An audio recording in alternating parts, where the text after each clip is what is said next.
Always speak truthfully and forcefully. Do not be a politician ever. Playing politics doesn't work. If you think that if you're going to say plant-based instead of vegan, that's going to make somebody listen, you're sorely mistaken. If you think that by saying, I'm an animal advocate instead of an animal liberation activist, that someone's going to listen, it is completely untrue. After talking to 60,000 people, I've realized and learned that people are ready to listen to the message or they're not, no matter how you act. I can be as sweet as Gandhi or as radical as early Malcolm X, and it will not change one person's mind about the issue of veganism and animal rights. It all depends upon the person, whether they're willing to listen. I'll give you an example. A couple times a year, I have speeches that turn into a Jerry Springer show. People want to scream and yell at me. I don't want to do it, but they want to start. So recently, one of these lectures happened, and the student told me that I was rude and abrasive. I said, okay. Do you think everybody feels that way? And they said yes. I said, well, we're going to take a vote on that. There were about 40 students in the class. I said, raise your hand if you thought I was rude and abrasive. 7 people raised their hands. So I said, okay, that leaves 33 people that didn't think I was rude and abrasive and listened to what I had to say. So I pointed to the student and I said, maybe the problem isn't me. Maybe the problem is you.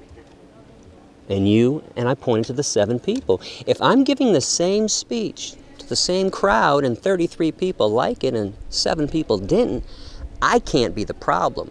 So again, what I'm saying is those 7 people came into that classroom unwilling to listen, no matter what I did, no matter what I said. In fact, there have been some lectures where I've gotten on my hands and knees and begged people to stop killing animals. My wife Erica witnessed one of these lectures at University of Central Florida. This guy was being rude and abrasive himself, and mean and stubborn and stupid. So I got on my knees sincerely and I said, please, please stop killing the animals. And if you're not going to stop killing them for the animals, stop doing it for me, your fellow human. Look what it's doing to me. And he looked at me dead in the eye and said, no. So my point is, politics never works. It's always better to speak the truth and be honest. And when I condemn politics and politicians, think about this. All the people that we collectively admire, Gandhi and Dr. King and Malcolm X and Rosa Parks, Nelson Mandela, Henry David Thoreau, none of the people that we collectively admire was a politician. They were all activists. So I will ask activists to stop playing political games, say what needs to be said, explain the murder, the Holocaust that's taking place, explain the rapes that happen to animals on a daily basis.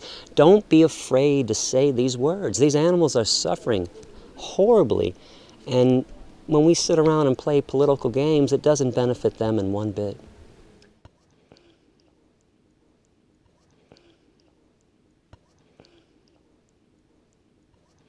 I'd say to that person, first of all, you just proved that humans don't have intelligence. Anybody that would make a claim that animals don't feel and they're not smart are completely idiotic, stupid, selfish, and speciesistic. It's insane to think that animals don't feel. If they don't feel, then when we torture them and they scream in pain, when they're being hung upside down in a slaughterhouse, what are they screaming from? Nothing. When we light them on fire in burn research and they scream. And then the animal researcher claims, well, we gave them anesthetic so they wouldn't feel. Well, if they didn't feel, what do you give them anesthetic for? So they don't feel? Nothing? It's completely insane. Animals have the same, when it comes to pain and suffering, animals and humans are completely equal. That's for sure. And animals are also rational beings too. There's a big myth out there that only humans are rational and aware. You know, if animals are flying in a V formation, if they're hiding when they don't want to be seen, if they can locate water to drink, if they can find shade on a sunny day and seek warmth when it's cold, okay, that's logical thought. They're always being logical.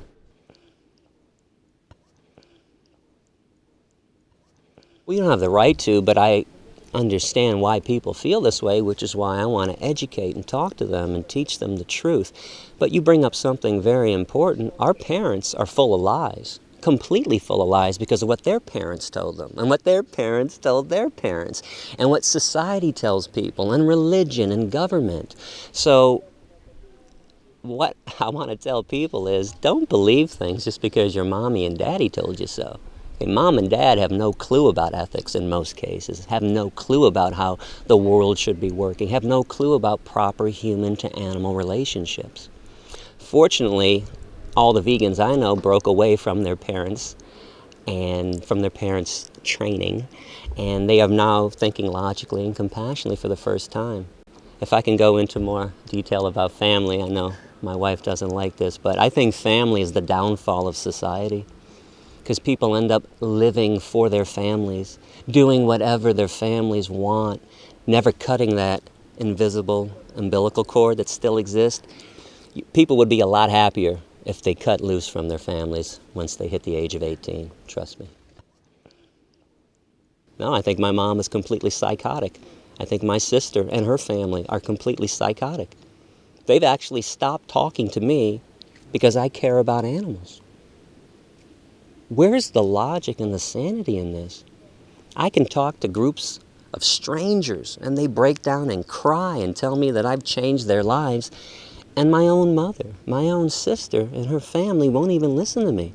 In fact, I'll tell you about the last time we talked. It was August 19th last year on my birthday. I was passing through Illinois where they live. I was there for one day, because that's all I can take from my family anyways. It's not like we were close before that. But we went out to lunch to a place that just put vegan burgers on the menu. I assumed we were all getting vegan burgers because I have a rule that I established in 1997, and it's if you want to sit down and eat with me, you eat vegan. Oh, we don't eat together. I'll see you later on.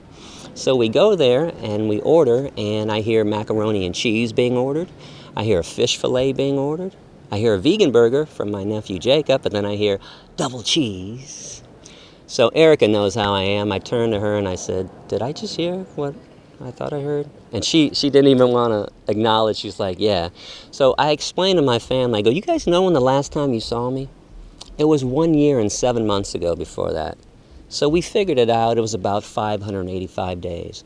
I said, times that by three meals a day. So we agreed to about 1,800. And then at the top of my voice, I said, you guys have had 1,800 meals to eat whatever you wanted to eat. Today, when I'm in town, you can't have one meal without dead animals and the things that come out of these murdered animals.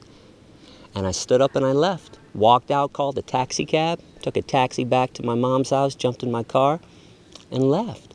And again, they still think that I'm irrational for this, when they're the ones that are psychotic. 1,800 meals? You can't have one meal without dead animals? But this is the mentality of most meat eaters and of parents too, because parents also hate to admit that they're wrong. Boy, a parent would hate to say, oh, I taught you something wrong, when I don't get this, because you can't be right all the time. I don't know why parents, like most people, can't just acknowledge the fact that they made a mistake, make amends, apologize for the way they've been living, and evolve, change, move forward. And I don't think the problem of animal abuse and omnivorism is any different in China than it is in America. Everybody has this false belief that every time I talk to somebody from a different ethnicity, they say, oh, but I'm Filipino. We really eat a lot of meat over there. Like you eat more meat than we eat in America, breakfast, lunch, and dinner. Everybody does animal flesh for breakfast, lunch, and dinner. It's not worse in China or in India than it is anywhere else. And if I happen to get America or Israel or Italy to go vegan first, that's still a victory. And then we'll just move on to another country and get them to go vegan. That's how it's going to work. I doubt it's all going to happen at once. There's going to be a mass revelation, an epiphany, and the whole world's going to go vegan overnight. Change, unfortunately, doesn't happen that way. I mean, we can look right now in many parts of the world. Women, for example, have achieved equal status, but in most parts of the world, they haven't. So just like women's rights isn't going to happen all at once, neither will animal rights. But you keep on talking and preaching and teaching, and you get women's rights over here, and animal rights over here, human rights over here, animal rights over here, and then eventually we're going to have a peaceful planet where everybody can be treated fairly and equally.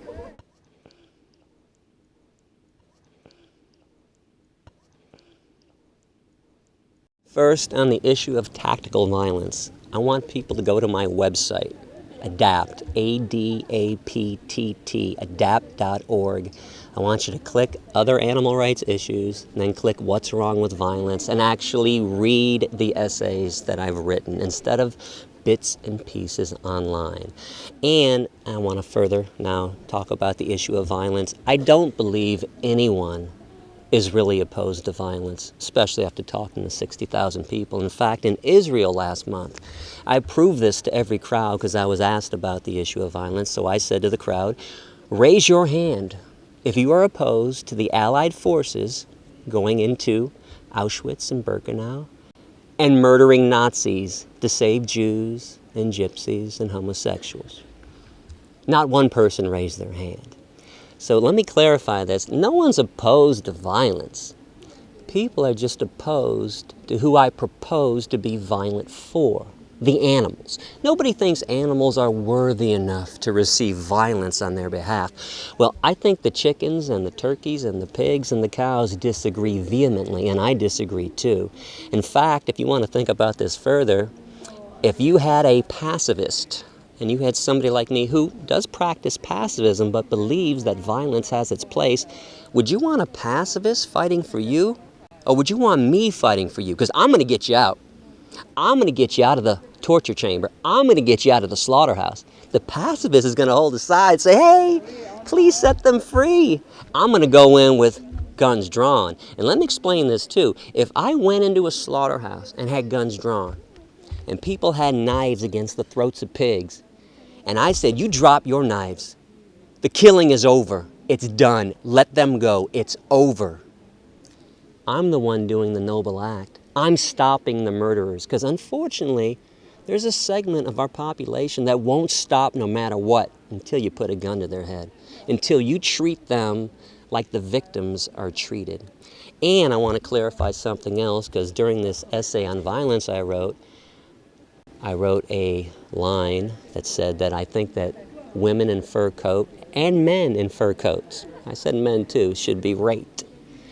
The reason I said that is because foxes in the fur industry are anally electrocuted, standard method of death. Take a steel rod, lift up a fox's tail, shove it in their ass, and electrocute them. That's a rape. Chinchillas in the fur industry, standard method of death is vaginal electrocution. So they're raping animals right now. I hope that rapists get raped. And when the rapists stop raping the animals, I'll stop wishing that the rapist get raped. Please understand what I say, what I'm saying there. They're the ones bringing this on themselves. If they didn't rape and kill and pillage and murder, I wouldn't wish anything horrible on them. And I want to clarify this too about my wishes. My wishes don't come true. It's a wish of mine. I'm not asking anybody to do this. I hope that evil things happen to evil people. I'm sorry, I just can't bring it in my heart to have any empathy and love for evil people. I hope Nazis get raped. I hope child molesters get raped. I hope rapists get raped. I hope murderers get raped. I hope people that do evil things have evil things happen to them. And that's the whole point of my essay. I know people want me to be Gandhi, but I'm not. I don't claim to be Gandhi. In fact, if you ask me, my hero is early Malcolm X, who also supported a violent retaliatory response. And that's all I'm saying. If the time comes when we have to pick up arms, take arms, bear arms to go liberate the animals, we're going to be on the right side of justice. Just like the Allied forces were on the right side of justice. Pacifism, unfortunately, is what allows victims to be victimized. Pacifism doesn't solve problems of torture and abuse. It's a nice notion. It's a cute story. And let me say this again. For 11 years, straight years, that's all I do is pacifist lectures. I educate people. Okay? But it doesn't liberate the animals completely. It helps. I don't think the whole movement should change from its pacifist ways and take up arms, but I think violence needs to be part of this revolution like it's been part of every revolution that has ever existed. There's a big lie out there that Dr. King liberated blacks in America. No, he didn't. The Black Panthers were part of that movement too.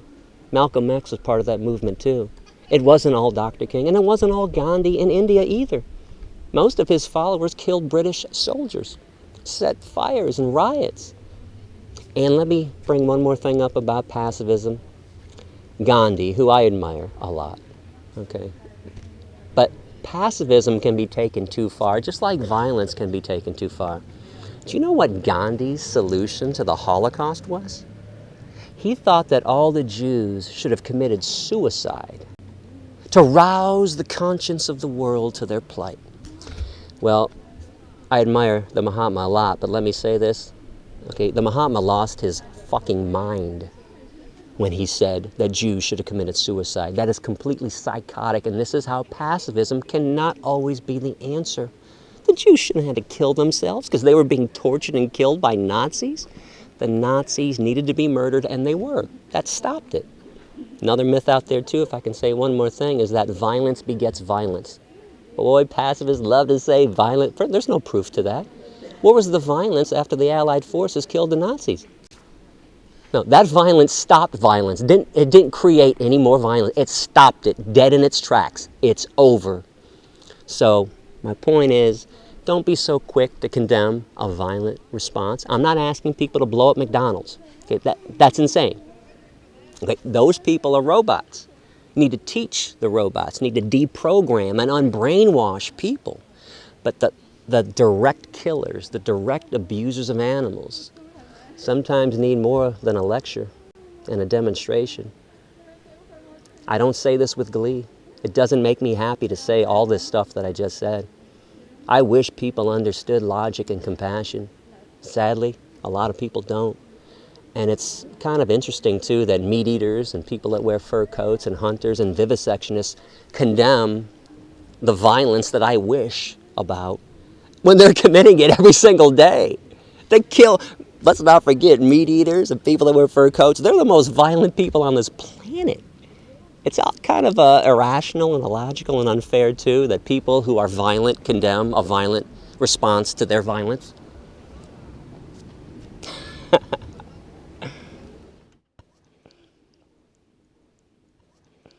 Veganism is the most ethical way to live, and that's why people choose veganism. It causes the least amount of pain and suffering intentionally on this planet. So that's why there's so many people wanting to be vegan. It's the same reason I chose veganism. I don't want to cause pain and suffering to somebody that has never harmed me or harmed anyone else on this planet. I mean, when was the last time a chicken or a cow attacked a human being? How about never? Right? A pig, a turkey, never. We're the ones that attack them. So it's logical to want to be vegan, to want to reduce and eliminate pain and suffering. Even though we have fantasies sometimes about harming people that harm animals, it's logical. It's not psychotic to want to harm somebody that's murdering somebody else. I mean, again, if you have love for Nazis, you need to see a psychiatrist. If you want to protect a child molester, you need to seek some serious medical help. There are certain people that are not worthy of having There are certain people that are not worthy enough to be treated fairly and equally. When you violate somebody else's right to be free, I think you've given up your right to be treated fairly and freely and equally as well. And I'm not running around attacking people. I don't have a machete or a 9mm. Okay, I'm not shooting anybody. When I talk about the violence that needs to happen, that will happen one day, I'm explaining that I'm not going to condemn it. And I think it would be wrong for any animal rights person to condemn an act of justified violence against somebody who victimizes innocent beings.